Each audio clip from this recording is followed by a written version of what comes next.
नमस्ते सबैजनालाई। म अहिले पाँचथर जिल्लाको याङ्गरक गाउँपालिकाको 1 नम्बर वार्ड र फालेलुङ गाउँपालिका को सिमानामा रहेको लसुने थोम्की माछु हजुरहरूलाई मैले यो जुन देखाइरहेको छु यो चाहिँ सुब्बाहरूको पवित्र माङ्गिम रहेछ। म अहिले उता अर्को भवन पनि देखाउँछु। भवन पनि बनाउनु भएको रहेछ उहाँहरूले। अनि यो जुन ढुङ्गा देखिराख्नु भएको छ यहाँ चाहिँ मैले अघि सुनेअनुसार मैले पाएको जानकारी अनुसार यो ढुङ्गा र यो ढुङ्गालाई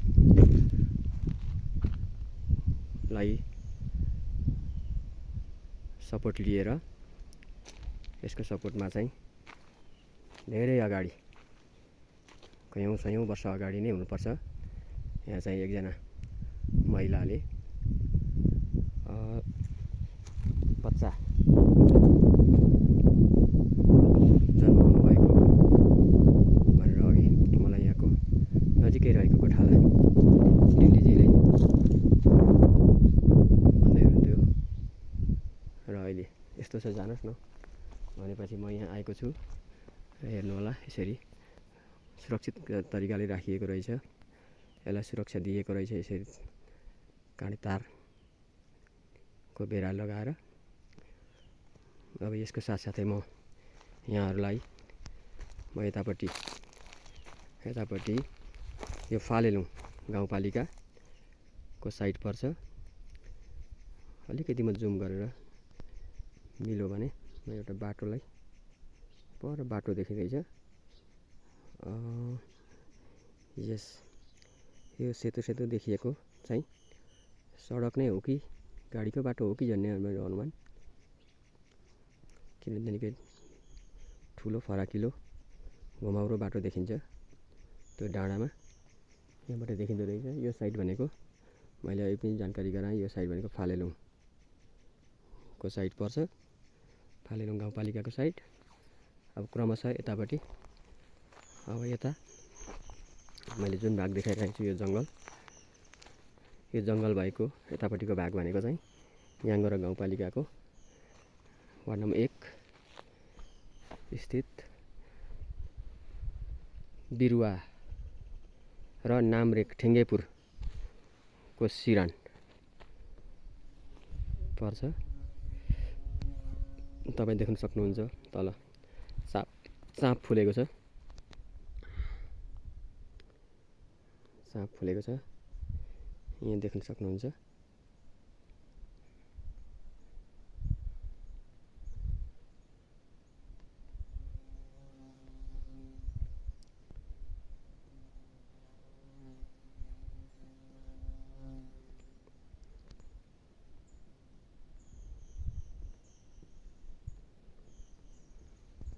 हेरेर साथ दिनु होला। मैले यहाँ देखाएँ र मैले सुनेको किंवदन्ती अनुसार यो चाहिँ विशेष गरी थामसुवाङ थरी सुब्बाहरूको पवित्र माङ्गिम मानिँदै आएको रहेछ। मेरो जानकारीमा आए अनुसार यसको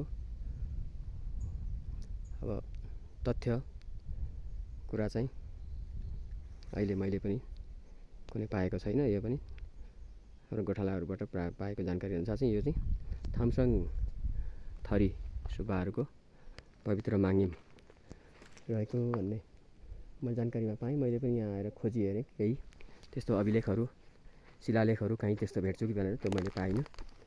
म फेरि पनि खोजीको क्रममै छु र यसरी माङ्गिम यो पवित्र धाम त भवनदेखि यता यो मैले अघि देखाएको ठाउँ चाहिँ यसरी सोलिङ गरेर पैदल मार्ग व्यवस्थित किसिमले तयार गरिएको रहेछ।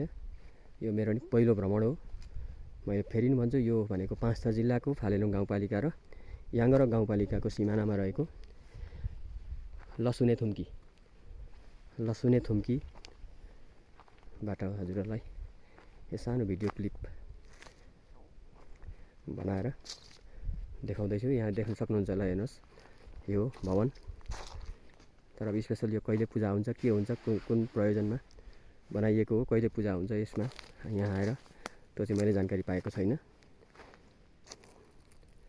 अब यहाँहरूलाई त्यस्तो विषयमा केही यो मैले पाएको अपुष्ट जानकारी मैले गराएँ। यसको बारेमा केही तथ्यगत कुराहरू हजुरहरूले पनि पाउनुभएको छ भने कृपया कमेन्टमा लेखिदिनु होला, जसले गर्दा म जस्तो पुष्टि गर्न नसक्ने सामान्य जानकारी मात्र पाउने दर्शक तथा श्रोताहरूलाई काम लाग्नेछ, जानकारी पाउन, जानकारी सेयर हुनेछ। यसले पक्कै पनि राम्रै गर्ला।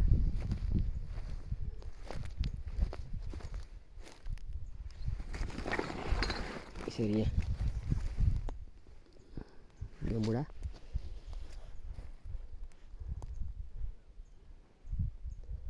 मुढामा आगो बालेको रहेछ, देख्न सक्नुहुन्छ। यहाँ काठको ठुल्ठुलो मुढाहरू यहाँ छ। तर अब के को रुख हो, के को मुढा हो मैले नि जानकारी भएन, जस मैले यहाँहरूलाई देखाएर मात्रै जानकारी गराउन सकेँ। यसरी तयार गरिएको रहेछ। अब यहाँदेखि माथि अर्को थुम्का पनि म हजुरलाई देखाउँदैछु। अब यो यसको नाम पनि मलाई ठ्याक्कै थाहा भएन अलिकति। अनि अर्को पनि जानकारी गराइहालौँ। यो अहिले म जुन गोठमा गोठ स्टेको लागि आएको छु आज, यो मेरो लागि नौलो ठाउँ र यो ठाउँमा चाहिँ यो लसुने थुम्कीमा चाहिँ हाम्रो च्याङथापु बजारका गर्जमान गुरुङ, त्यसरी हङकङ निवासी कुमार गुरुङ, उहाँहरू रबिन गुरुङ लगायत कवि जो चाहिँ तपाईँ हाम्रो परिचित व्यक्तित्व तारावीर गुरुङका छोराहरू सन्तानहरूले चलाउँदै आएको गोठ उराङ गोठमा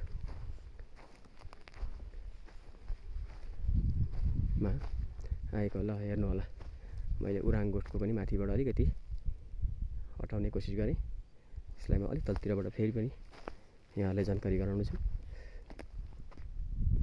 र अहिले उराङ दुहुने कार्यक्रम हुन लागेको छ।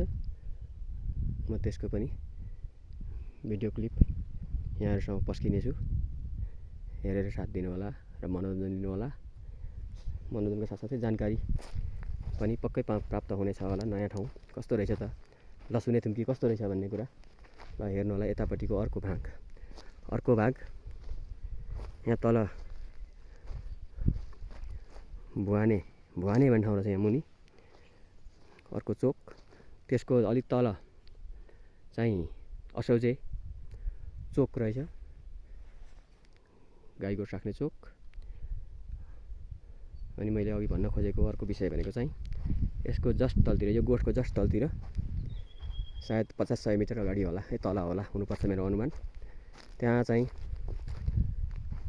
सुबाङ जोरपोखरी बृहत खानेपानी योजनाको लागि लामपोखरी आसपास हुनुपर्छ मेरो अनुमानमा। लामपोखरी आसपासबाट खानेपानीको पाइप बिछ्याउने काम धमाधम भइरहेको छ र त्यसको लागि ढुवानी पाइपहरू लगायत सामग्रीहरू ढुवानीको लागि गाडी बाटो एकदम व्यवस्थित खालको राम्रो स्तरीय मैले त देखेँ। भर्खर खन्ने क्रम पनि रहेछ, अहिले खनिसकेको चाहिँ छैन रहेछ, खन्ने क्रममै रहेछ। म अघि अलिकति हिँडेँ त्यो बाटो। भोलि चाहिँ मेरो योजनाअनुसार भयो भने यहीँबाट माथि हुँदै यो डाँडा हुँदै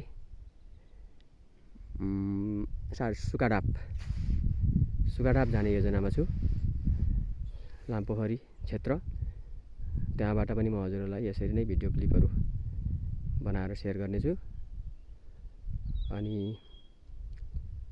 लामपोखरी क्षेत्र गुराँसको, हाम्रो क्षेत्रको गुराँसको राजधानी पनि भनौँ। यहाँ पनि एउटा गुराँस चाहिँ देखियो, तर अघि मैले पाएको जानकारी अनुसार यसपालि त्यति गुराँस फुलिसकेको छैन। किन हो? यो ग्लोबल वार्मिङको कारणले हुनसक्छ। कहीँ कहीँ अस्ति पुसमै फुलेको पनि रिपोर्ट आएको थियो, सायद यहाँहरूले पनि देख्नुभयो होला। ग्लोबल वार्मिङको कारणले हो या केही पानी नपरेको कारणले पनि हुनसक्छ। अहिले चाहिँ गुराँस त्यति फुलिसकेको छैन भन्ने मलाई जानकारी आएको थियो। अब हेरौँ भोलि सुकाडा क्षेत्रमा यो देख्दै हुनुहुन्छ, चाँप, सेतो चाँप हेर्दै देख्दै हुनुहुन्छ, घोगे चाँप। यसलाई घोगे चाँप पनि भन्छौँ।